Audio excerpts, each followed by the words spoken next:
Are your eyes like your father's or your mother's? What about your hair color? Let's study 10th standard ICSE chapter 3, genetics.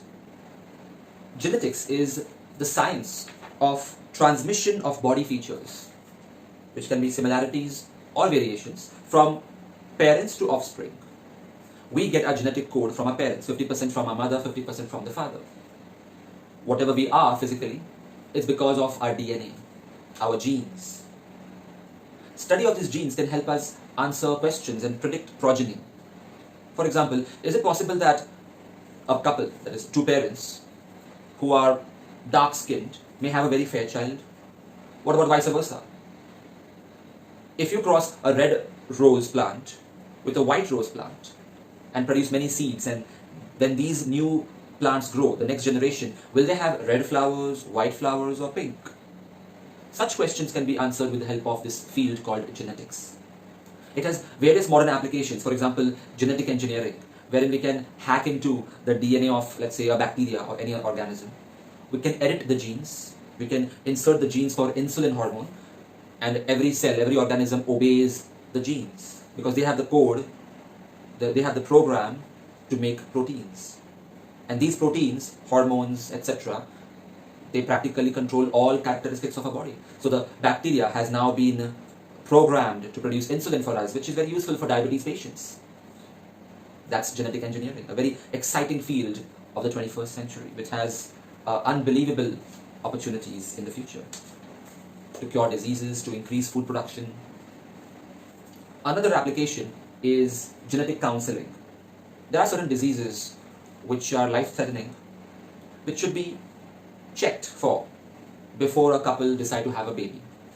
It's possible that you are not suffering from that disease like thalassemia, but you may be a carrier of those genes in your DNA, in your chromosomes. And it's possible that once you have a baby with another person with similar disordered genes, the child may have certain diseases. So what is heredity? It is something which can be inherited from the parents. A character is any feature which can be inherited, which may have alternative traits. For example, hair color is a character, and the trait would be blonde hair, black hair, brown hair, red hair, etc. Now let's understand about homologous chromosomes. So let's talk about homologous chromosomes here. In the human cell, we have 23 pairs of chromosomes. Human cells. Different organisms have different chromosome number. Our number is 23 pairs. That of gorilla is 24 pairs. So each and every cell of your body has 46 chromosomes, all the somatic cells. And these are the copies of the original 46 chromosomes. You see, when your father's sperm, which had 23 chromosomes, fertilized your mother's egg cell, which had 23 chromosomes, then the zygote was formed, which had 46 chromosomes. It was unicellular. And that started growing in your mother's womb. And today, you're made up of trillions of cells. Look at you, an amazing person with fascinating qualities. And each of these cells have the copies of the original 46 chromosomes of your parents. And they have all the information about you, about your physical structure, your metabolism, possible diseases in the future, and to some extent even your likes and your IQ, although environment also has a major role to play. So ordinarily, we've studied the cell cycle, the chromatin fibers are just randomly dispersed in the nucleoplasm. Only during cell division do they condense to form chromosomes. And during cell division, they group themselves into pairs. So we have 23 chromosomes. I have not drawn all 23 pairs. So I have shown around 5 pairs. This 23rd pair is quite special. I'll come to that. Now, why are they pairing? Because each of these homologous chromosomes, they are structurally similar, and they have the genes for the same characteristics. For example, let's say this first pair, it has information out here about hair color. Then, even here, the genes will determine the hair color. So, one chromosome is originally from the father, and the other is originally from the mother. Now, which one is which, that we cannot ascertain by just looking at it, because here I've shown in black and blue, but actually there's no difference in the color of these chromosomes. They're just randomly placed. One of them is your mother's, or a copy of your mother's chromosome, and the other is a copy of your father's chromosome. Then let's say there is information about your kidneys, and even here there will be information about your kidneys. Let's say here there's information about your interest in music, and even here there is some information. I'm simplifying a lot because a single gene cannot control such a complicated character like interest in music. Which brings me to a question: if genes are responsible, then how do we decide what music you will listen to if your father listens to classical Western music and your mom listens to hip-hop and K-pop? Well, that brings us to certain laws like law of dominance, which we'll talk about soon. So now you know what are homologous chromosomes. The first 22 pairs are called autosomes, but the 23rd pair is called allosome. It's special, it's a sex chromosome. It has information about the gender of the organism, of the person. If it looks like XY, then that organism, that human being, is a male. On the other hand, if it was XX, then it's a female, because some information here is missing, so it will be a male. But before birth, how is the gender decided? Now, you've learned that when meiosis happens, the cells divide in such a way that the sperms or the egg cells have just 23 chromosomes. So there's a split between these pairs, and let's say a sperm is formed, and I'm going to draw only the 23rd chromosome here, which is under discussion. It has the X chromosome, the 23rd, out of the 23rd pair. Or maybe there is a sperm whose 23rd chromosome looks like a Y, this one. Fine. So we've got two types of sperms here, the X types and the Y types. Remember this. So I've shown here, this symbol represents males, X and Y gametes or sperms, and this symbol represents females, so she has two kinds of gametes as far as the 23rd chromosome is concerned, X and X. Oh, that's only one type actually, because females don't have the Y chromosome. I prefer the female on top here. Now, if you look at the various combinations, if there is an egg cell with the 23rd chromosome as the X chromosome, it totally depends on chance which sperm would fertilize the egg cell. If the X type of sperm fertilizes, then the zygote will have X and X. Or if the Y sperm fertilizes the egg cell, then the zygote will have the chromosomes XY as the 23rd chromosome. So, if the zygote has X and X, that means it's going to grow into a girl. And if it's X and Y, it's going to grow into a boy. So that's how the gender is determined in human beings and in many other species as well. So it's totally a matter of chance. If anything, it depends on the sperm which is fertilizing. The X cell is always X. Next, let's talk about a topic called genotype and phenotype. Now let's start with an interesting characteristic which many people have but some don't. It's a very useful skill, and in the name of science I would like all of you to try this at home, but take necessary precautions. So you need to remove your tongue and try to roll it like this. You can see I could roll it. Some people can't. Yes, you can try with various people and see, and you will realize that some people just can't roll their tongue. They can't fold the tongue. Perhaps they're lacking certain muscles or something. But it's all down to genetics. They didn't have those genes from either of the parents. Now here, we already know that if one parent can roll the tongue and one parent can't, most likely you will be able to roll the tongue, because tongue rolling characteristic is the dominant feature. This is the law of dominance. So if you have a pure red flower plant and a pure white flower plant, it's possible that the flower of the next generation will be all red. None of them will be white, perhaps because the red was the dominating feature. More about this soon. So, roller, if you look at the cell, my cell, and you focus on, let's say, the 17th chromosome, I'm not sure which chromosome has these genes, but let's assume the 17th pair of chromosome has capital R and capital R. That's called the allele. The alternative forms of a gene is called an allele, which we are representing for calculation purpose as capital R and capital R. Why capital? Because it's a dominant feature, that's why. Now, if I look at the cell of a non-roller, then if I look at the 17th pair of chromosome, I've not drawn the other 22 pairs, of course, and I look at that genes responsible for the rolling of the tongue, maybe I can see that its genotype is small r, small r. Genotype is the genetic constitution of a person regarding a particular characteristic. Phenotype is a physical expression which we can see. Genotype is something we can't see. Phenotype is something we can see. For example, red rose, white rose, that's a phenotype. On the other hand, capital R, or small r, which we write only after knowing it already, is called the genotype. So suppose they cross with each other, they have a baby. Now when the sperms are produced, obviously it does not have these homologous pairs, it is split. Meiosis happens, reduction division happens. The sperms have only 23 chromosomes, so the sperms will either have this or this. Interestingly, both are same. Fine. And here also, the two gametes will be of the same type as far as the genes for tongue rolling is concerned.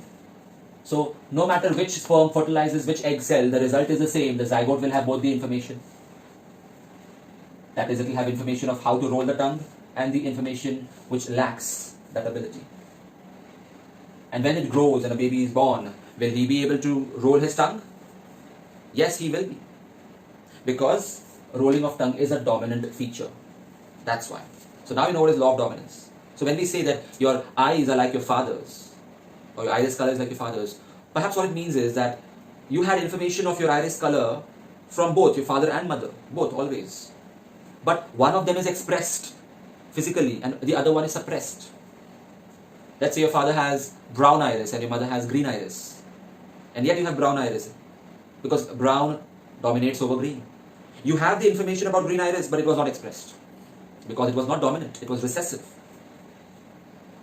So your phenotype is brown iris, but your genotype is not capital B, because you have information about green iris also. So I would say your genotype is capital B and small b. Here, the phenotype is, it's a roller. He can roll his tongue like his father. Let's assume it's the father. So phenotype is same, he's a roller. But is the genotype same? No. If we could look at the DNA, we would realize that his DNA has the alleles RR and she has R and small r. So genotype is different, although the phenotype is same. So understood the difference between genotype and phenotype? Phenotype is a physical expression which we can see. Genotype is something we can't see it from an outside appearance. Now, what would happen if such a roller, which is heterozygous, we call this heterozygous, whereas this is homozygous. Homozygous means it's the same alleles here. And here we have a contrasting pair, so it's called heterozygous. What about this? Is it homozygous or heterozygous? It's homozygous, it's the same alleles here. But we call this homozygous recessive. We call this as homozygous dominant. And this is heterozygous dominant.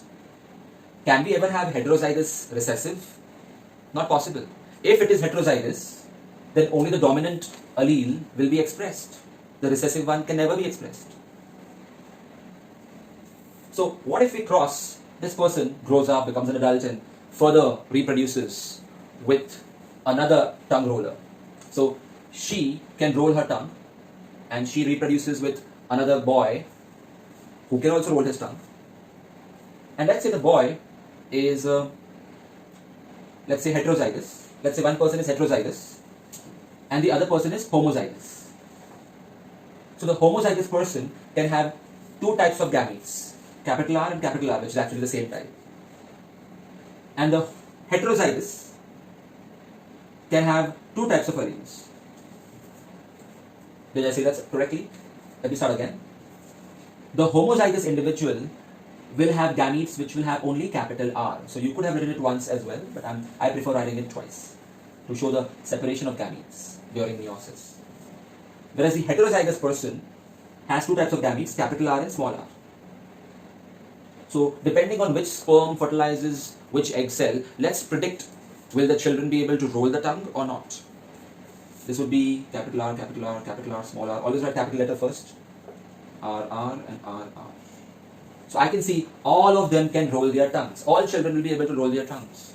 Not a single one of them will be like their grandmother, a non-roller. That's because rolling of tongue is a dominant character. But notice, even though phenotypically all of them are tongue rollers, yet genotypically there's a slight difference. They are homozygous and they are heterozygous. The ratio is 1 RR, ratio 1 RR. So if they ask this question in the exam, what is the genotypic ratio? This is the answer, the genotypic ratio. Let's take another scenario wherein a heterozygous person reproduces with another heterozygous person. So both can roll their tongues. Both of them can. But what about the children? We are talking about the next generation now. So let's see.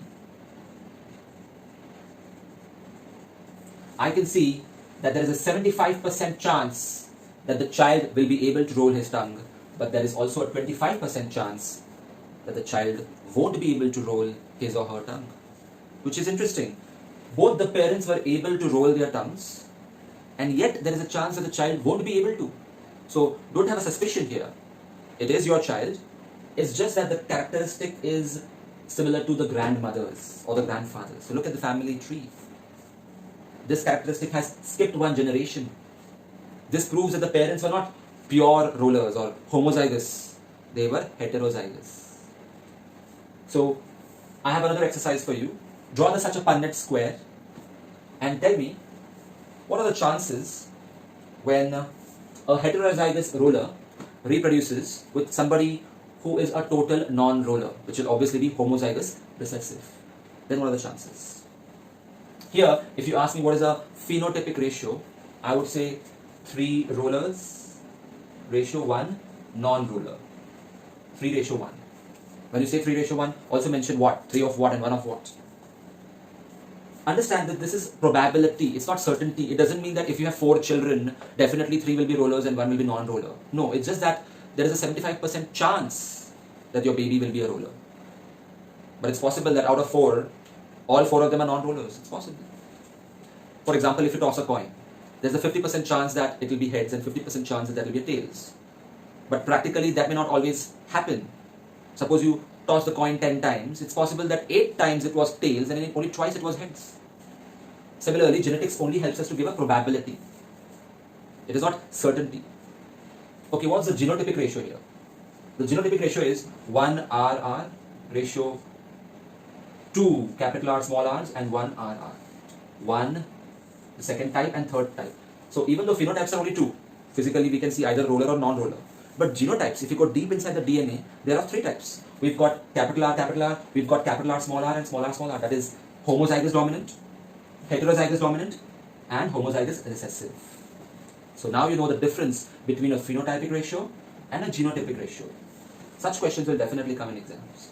So you need to practice a lot. Now let's move on to a pedigree chart, a family chart. Now in this pedigree chart or family tree, always remember circles represent females and squares represent males. So that's the father and the mother. Both are tongue rollers and they have 3 children, out of which 2 are tongue rollers and 1 is a non-roller, which is denoted by the fact that it is a solid color, not a hollow color, not a hollow circle or square. So whichever characteristic is under study is always shown with a solid color. So what can you comment about their genotypes? Phenotype I just said, roller, tongue roller and non-roller of the tongue. But what about the genotypes? Well, first of all, I cannot say that both of them are homozygous rollers. That's not possible at all. Because if that was the case, then non-rolling feature would never have been seen in the children. What if one of them is a heterozygous roller? Then also, no child could have been a non-roller because rolling is dominant. You can draw Punnett square and figure it out. So this proves that both of them have to be heterozygous. That is, in their DNA, they have information about both rolling of tongue and inability to roll the tongue. Then only there is a possibility that one of their children or few of their children may not be able to roll their tongues. So that is the use of such pedigree charts. Next. So there are some questions here which you'll have to solve as a part of your homework to solve the exercise and PCs. Next, let's talk about sex-linked inheritance and diseases like color blindness and hemophilia. Students, the retina of our eyes have certain cells, cones, they are called cones, which give us color vision. They have certain pigments which help us to see colors like red, blue, green, yellow, and the mixture of all these colors. But due to a genetic defect, it's possible that you may be born colorblind. That is, you won't be able to distinguish between a few of those colors or many of those colors. Now, it is an X-linked chromosome, and this defect lies only on the 23rd chromosome and only on X, not on Y.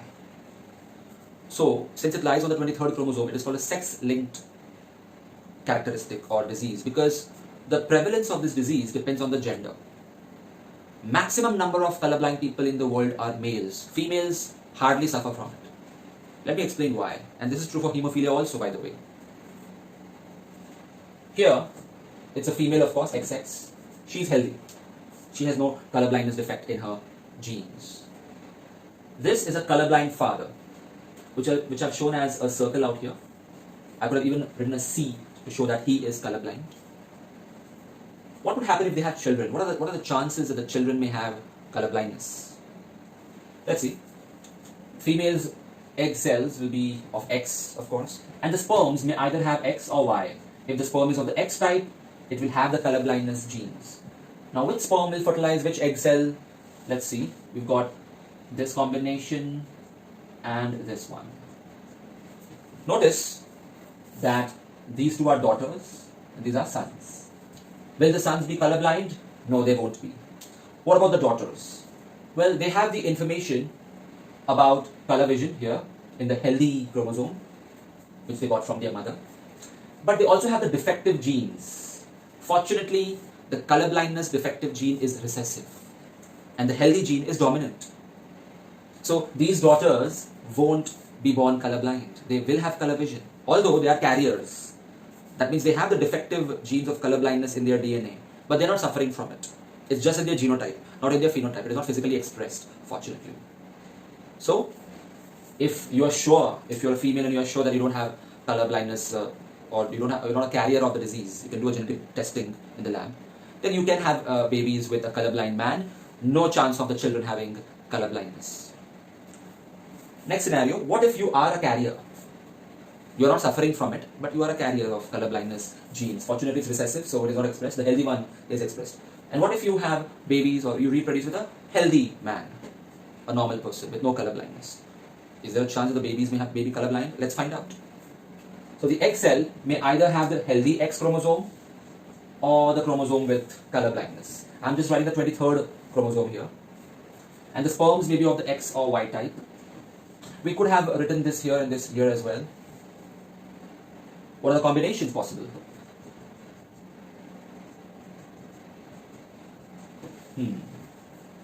Healthy daughter, no color blindness. Again, no color blindness, but she'll be a carrier daughter. That means she has a defect in future. Her children may or may not have color blindness. Healthy boy, no color blindness, but here we see that the boy will be colorblind. So, what is the chance that the child may be colorblind? It's 1 out of 4, 25% chance. What is the chance that if it's a boy, it will be a colorblind boy? Well, out of 2 boys, 1 colorblind, so that's a 50% chance. And what are the chances if it's a girl and she'll be colorblind? 0% chance. She won't be colorblind, although she may be a carrier. So that's how we calculate it. Now, I have an assignment for you, which is there in the textbook as well. You have to fill in the case number 3 here. What if you are a carrier woman, and has babies with a colorblind man? Now, what are the chances that the babies, the children, the progeny, male or female, may be colorblind? So you can work it out and we'll discuss it in the lecture. So this was X-linked disease. There are some Y-linked diseases also, but that is not in our syllabus. Now, such diseases are prevalent in males. Now, let me explain why.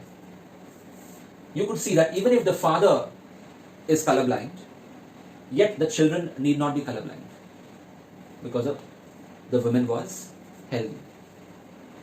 Now, even if both the parents are healthy, neither of them is colorblind. Yet, the boy can be colorblind. The daughter won't be, but the boy can be colorblind. Because boys have XY. So there is nothing dominating over this defective gene. In girls, they have XX. So even if they have one defective gene, it's okay. The other healthy one will be dominating. But in boys, the moment they get a defective gene, they will suffer from it. That's why colorblindness is common in boys and not in girls. When will a girl be colorblind? Only if the mother is a carrier and the father is colorblind. Then there is a chance that the daughter will be colorblind. But such a scenario won't happen, because if you are reproducing with a colorblind person, usually the female gets herself tested to see if she is a carrier or not. Next. Finally, we come to Mendel's experiment.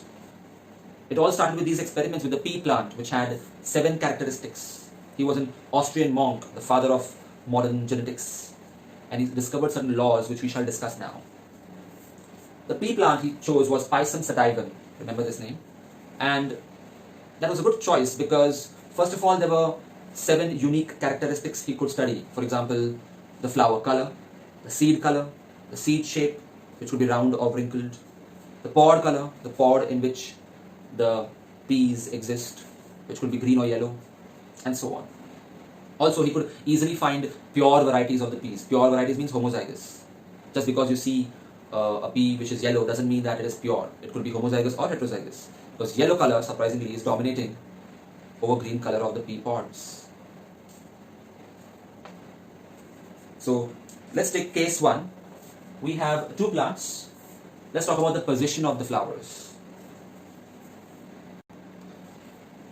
Okay, to make it easier, let's talk about a tall pea plant and a dwarf pea plant. Now, we know that tall pea plants have a dominating feature. The tallness is dominating over the dwarfness. So we've got pure tall and pure dwarf. Homozygous, that is, not hybrid. How can we be sure that the tall plant is homozygous? I'll come to that soon. Now, what if we cross them and their seeds are sown? Let's say we have 100 pea plants grown. Not even one of them will be dwarf. All of them will be tall, although all of them will have both the characteristics from the 2 parents, tall as well as dwarf. And yeah, for dwarf, don't write D. Always whatever is dominant is in capital letter, and whatever is recessive is in the lower case of the same letter. So the F1, filial 1, or the first generation, all of them are tall. That's the phenotype. But what's the genotype? Capital T, small t. So different from the father as far as genotype is concerned. It is heterozygous. Now what if we go one step ahead? Let's go for F2 generation, the second generation. Let's cross it with another such heterozygous tall plant. Or let's do a cross-pollination, a self-pollination itself. A self-pollination, so its pollen grain will either have capital T information or small t information. And even the egg cells, the female gametes, will have either capital T chromosome or small t chromosome. So now which male gamete will fertilize which female gamete is unknown, but we can calculate the probability. I think we've seen such a result before. A 75% chance that the babies, the new plants, will be tall, and 25% chance it will be dwarf. And this is what Mendel discovered. He did not know anything about DNA, he did not know about these Punnett squares. All he did is he crossed a tall and a dwarf plant. Then out of the hundreds of children which were all tall, he did some self-pollination, and he perhaps had 100 more plants, and he saw that out of 100, approximately 75 of them are tall and 25 of them are dwarf, and he was surprised. And that's when he discovered the law of dominance, first of all, which says that out of a given pair of alleles, one of them will express, and the phenotype can be seen, and the other one will be suppressed. And now he has discovered a second law by doing this monohybrid cross. Monohybrid cross means a cross between 2 organisms, taking into consideration only one character at a time. We're only talking about tallness and dwarfness here. We're not talking about the various other characteristics which are present. So what he realized is something called the law of segregation. Now he knew nothing about meiosis. He in fact called these not as chromosomes but as factors. So he discovered that during the formation of the gametes, out of a given pair of alleles in the homologous chromosomes, each of them separates, which is the reason why we could have such ratios. So what is the genotypic ratio here? 3 tall, ratio 1 dwarf. That is a phenotypic ratio. Phenotypic ratio. And what is the genotypic ratio here? It is 1 TT, 2 capital T small t, and 1 small t small t. That is 1 homozygous tall, 2 heterozygous tall, and 1 homozygous dwarf is the genotypic ratio. Now I had a question. How can we be sure that the plant we are using in the experiment is homozygous tall? I mean, we see a plant is tall, it could be capital T, or it could be capital T small t. Well, what you can do is, you can do self-pollination of that plant. If it is homozygous, then all plants will be tall. On the other hand, if it is heterozygous, tall, it looks tall, but it is heterozygous, that means it has information about dwarfness in it. So out of the many children, a few of them will be dwarf. So that would prove that that plant was not a homozygous or pure tall, it was a hybrid or a heterozygous tall. You need to remember these terms and not be confused between homologous chromosome and heterozygous, genotype and phenotype and genes. But with practice you'll get used to this. And now let's go to the next step, a dihybrid ratio. This was a monohybrid cross. We were focusing only on one characteristic. Now let's talk about two characteristics at the same time. That will be more complicated, but that's where the fun lay. So now we are talking about, let's say, a pea plant whose peas are round and yellow. And there is another plant whose peas are wrinkled and green. So out of round and wrinkled, round is dominating. So I wrote capital R, and wrinkled is small r, recessive. And out of yellow color and green color of the peas, yellow is dominating and green is recessive. So we are talking about two characteristics at a time. So it's called a dihybrid cross, and the ratio we'll get is called dihybrid ratio. This will give us the third and final law of Mendel. It's a riddle, so are you ready? The first F1 generation, it's obvious. It's going to be like him or her, totally. Nothing like this, because it's recessive. So all the children of F1 generation will be round and yellow. But note that they will not be pure, they will be hybrid. They will have information of the mother as well, of being wrinkled and green too. But what will they express? Only their roundness and the yellow color. So this was the F1 generation. Now what if we go one step ahead? We cross such a round and yellow heterozygous plant with another plant which is also heterozygous with round and yellow peas. Or we can do a self-pollination, something which is not possible in human beings. But in plants we do a self-pollination, and we have 100 children. So will they be round and yellow? Will they be wrinkled and green? What is the ratio between them? So if you look at the chromosomes separating during meiosis, okay, let me just draw that here. Now it was fortunate that these characteristics being studied, they lay on separate chromosomes. That is why it worked. Otherwise, so Mendel was lucky. Otherwise he would not have been able to discover such a law. So you see these laws have exceptions. There is something called codominance, which is not in our syllabus, which means that a red flower plant and a white flower plant, well, they can give a pink flower plant, because what if both of them are dominating? So let's assume that this is the third pair of chromosome and this is the 14th pair of chromosome. I don't know how many chromosome pairs peas have, but please pay attention here. Let's say that here we have information of red color, round peas, and here we have information of wrinkled peas, but which is dominating? Round. Here we have an allele for yellow color, and here we have for green color. Green is not G here, it is represented as small y. So when meiosis happens, two cells are produced, two gametes are produced, but it is not necessary that capital R and capital Y both will go left and small r and small y both will go right. No. It's possible that perhaps capital R and small y went to one gamete and small r and capital Y went to the other gamete. So various possibilities are there, and there are 4 types of gametes possible. Check it out. All 4 types of combinations I have written. Be it the male gamete or the female gamete, there are 4 types of gametes. Now which male gamete will fertilize which female gamete is a matter of chance, which gives us so many varieties possible in the second generation. So the genotypic ratio is too complicated here, but let's just figure out the phenotypic ratio at least. First of all, what's this? Round and yellow. Round and yellow. Round and yellow. Round and yellow. Round and yellow. Round and yellow. Round and yellow. What else? Even this is round and yellow, isn't it? Dominating characteristics, round and yellow. So I got 4, 5, 6, 7, 8, 9. I got 9 round and yellows. But I'm talking about the phenotype here. If you look at the genotype, this is different from this, and this is different from this, and this. But at least they look the same. The phenotype is round and yellow. Next, what is this?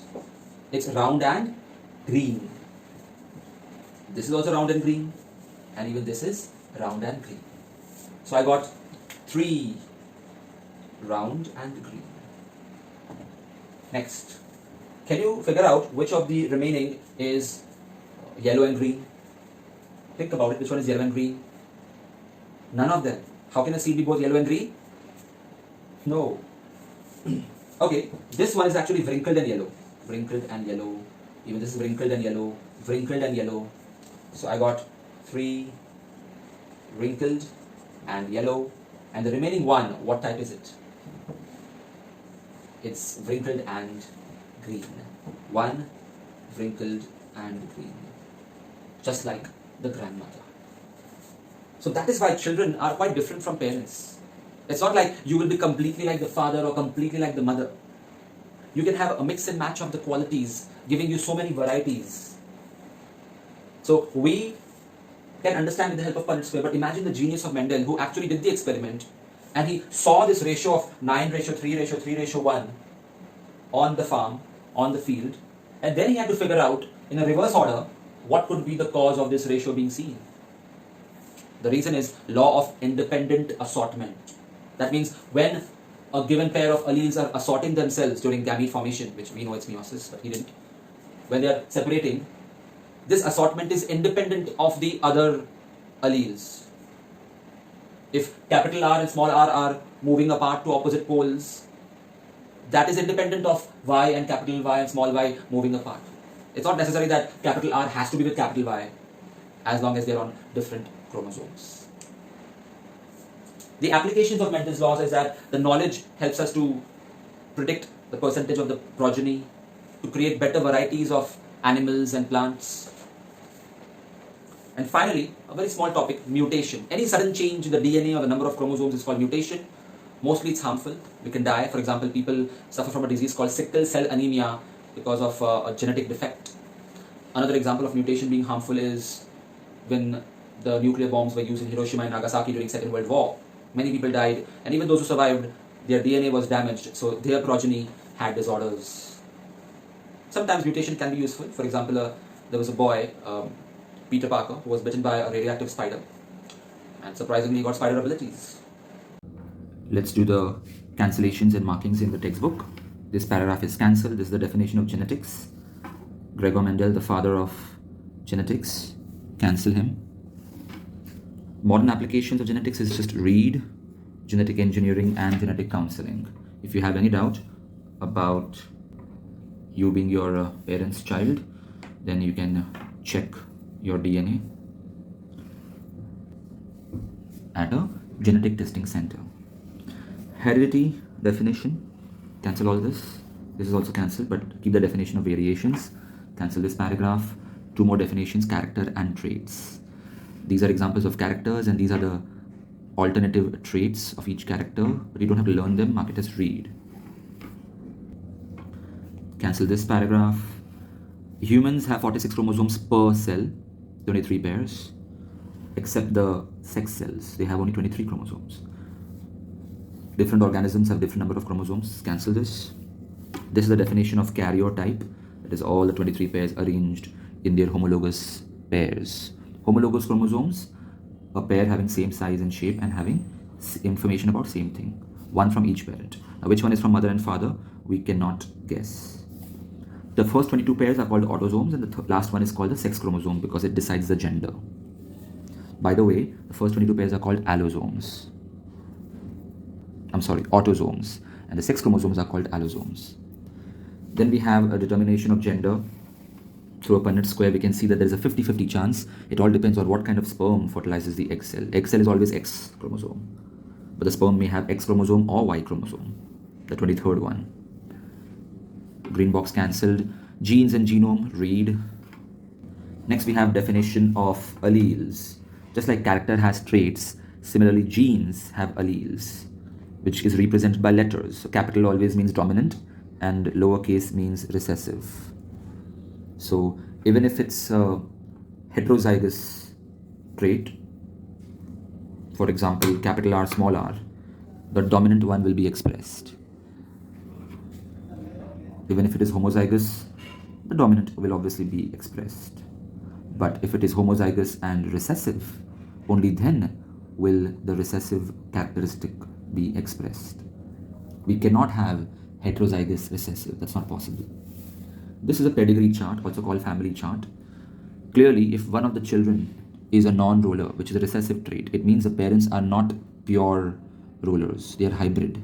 That means they have heterozygous alleles. Punnett square definition. That's how we draw Punnett square. Now there are some interesting dominant traits over recessive traits. Marked it as read. Orange box is cancelled. Now if you solve this, you will notice that these are the answers. The fact that at least one child had the recessive trait being expressed means that both the parents were heterozygous, not homozygous. So they had free earlobes, but they even had small f, which is information for attached earlobes. Only then can the child be born with attached earlobes. Otherwise, from where did that information come?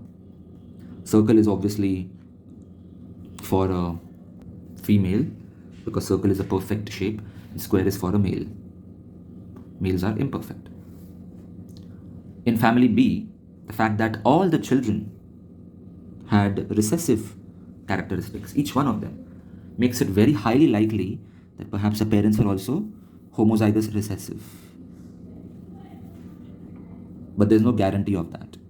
So that's how we solve this. Now, as far as this child is concerned, he has free earlobes. So he could be homozygous dominant or heterozygous dominant. We cannot be sure. The phenotype is free earlobes, but the genotype can be discovered only by checking the DNA, which only an expert geneticist can do. This is cancelled. Now again here, polydactyly, try to solve it on your own and check your answers. The solid colors means that it shows the characteristic understudy. Sex-linked inheritance, mark the definition, cancel this sentence. Now this is case 1. You can see that there is normal mother and there is a colorblind father, because X0 means that he's suffering from color blindness. And yeah, it is a recessive trait, but on Y there is no dominant trait to overcome it. So the Punnett square tells us that the sons will be normal and even the daughters will be, but they will be carriers. They will have the color blindness gene, but fortunately it's recessive. So the dominant one, the healthy one, is expressed. But their children may be colorblind. So if we have this carrier daughter becoming a mother in the future, reproducing with a normal father, still it's possible that the son may be colorblind. So what is the percentage possibility that the son is colorblind? 50% chance. Out of 2 sons, there is 1 son with color blindness in the Punnett square. So 50% chance that if it is a son, he will be colorblind. But if I ask what is the percentage chance that the child will be colorblind, then I would say out of 4, 1. So that's 25% chance. That doesn't mean that if she has 4 children, one of them will be colorblind. It is just a chance. A reality may be different. Like when you toss a coin, it's 50-50 for heads and tails. That doesn't mean that out of 10 tosses, 5 will be heads and 5 will be tails. It could be anything. Probability is not the same as reality. The daughters will not be colorblind. You know, colorblindness is mostly found in males, not in females, because in females, even if one of the chromosomes has the healthy gene, the daughter will not suffer from colorblindness. Whereas in a son, even if the X has a colorblindness gene, Y cannot overcome it, he will have colorblindness. In case 3, what if the woman is a carrier and the male is colorblind? Then the daughter may be colorblind, 50-50 chance. The daughter may be carrier or colorblind. But that's unlikely, because if the woman is a carrier and if she is going to reproduce with a colorblind man, she will first get tested herself, genetic counseling, to check if she's a carrier. And then she will decide whether she wants to reproduce or not with the colorblind person. There are many other options like adoption, etc., or sperm donation from somebody else to have a child. Or the best option is be childless, double income, no kids, and enjoy your life and explore the world. Stress-free life, especially if the child was going to be like you. Mark this as a GR while he selected garden P for his experiments. He had no other work to do, being a monk. So he experimented in his garden. You see, the pea plant had 7 such varieties with different traits which he could study. You need to learn this. You need to know what is dominant and which is recessive trait. First filial generation definition. Figure 3.7 shows us how, though one parent has terminal flowers and the other has axillary flowers, all children have axillary flowers because that is dominant in the first generation. But in the second generation, we get the ratio 3:1. That's a phenotype ratio. But the genotype ratio is 1:2:1, which I've explained on board with other examples. Similarly, case 2, for tallness and dwarfness, we have the same ratios coming up. And even for round and wrinkled seeds, we have the same ratios coming up. Now, this is the definition of dihybrid ratio. Notice the phenotype ratio is 9:3:3:1. We have new varieties. The parents were round yellow and wrinkled green. But now children can be round green and wrinkled yellow, a new combination. That's the beauty of sexual reproduction. The genotypic ratio is so complex that it won't be asked, so don't worry about it. Just learn the phenotypic ratio for dihybrid ratio. The 3 laws have to be learned, which were discovered from these experiments, and the applications of Mendel's laws, very useful, although they are not accurate anymore, but that's a good starting point for genetics studies. Mutation definition and some diseases caused by them. Hi students, this is AJ sir.